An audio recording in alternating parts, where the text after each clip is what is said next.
Honorable Dr. MS. Thank you, Mr. Speaker, for the opportunity. Honorable Dr. Mohammed Sani Abdu, Al-Kalerikiri Federal Constituency, Bauchi State, APC. Mr. Speaker, it's with deep heart and a sense of shame and embarrassment. In fact, it is a national embarrassment that what has taken place in Chibok is exactly choreographed in Adapchi. It's really an embarrassment. And sir, the embarrassment is because I feel there is a mole in the system. There are saboteurs in the system, and I think we have to go to the bottom of it and deal away with them. Sir, if you recall, a couple of weeks ago, when the army were approaching the last Camp Zero where they could have captured Shekau, they were told to stop. And for 4 days, no activity. And immediately they were told to go, Shekau is nowhere to be found. And even before then, about 7 military officers were bombed and killed inside their base and so on, just because the military were told to withdraw. And now exactly this kind of thing, a week or so before these girls were abducted again, the military were withdrawn from Adapchi.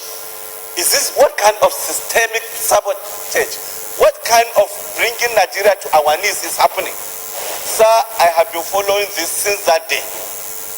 What Goni said is true, but it's half truth, because I heard on television and radio whereby the governor of Yobe State is saying that he didn't know that the military was withdrawn. So to say that he knows now is confusing. He said he didn't know, because I was trying to put the buck on him.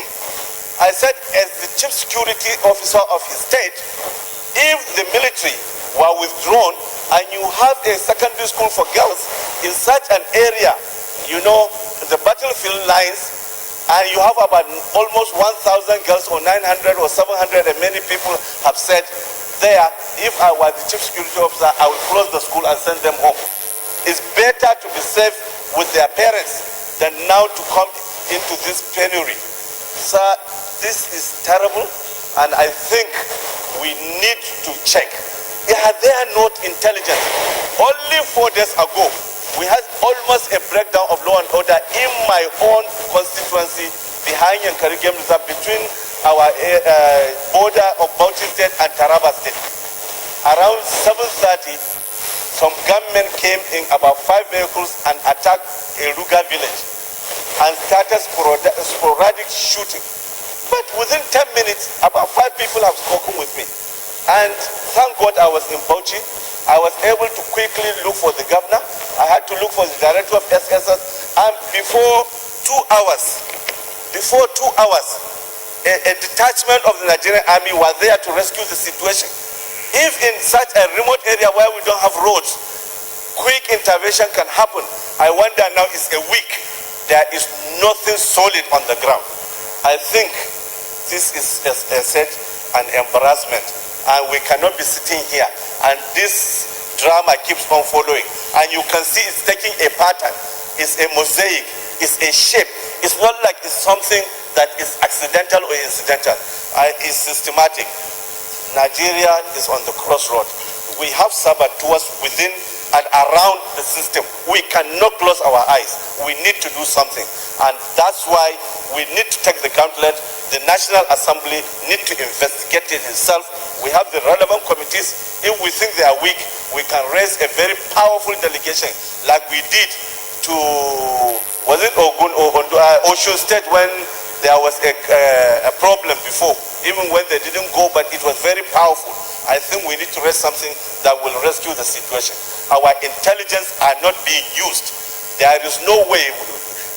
Ground intelligence are very, very good. The DSS are good on the ground.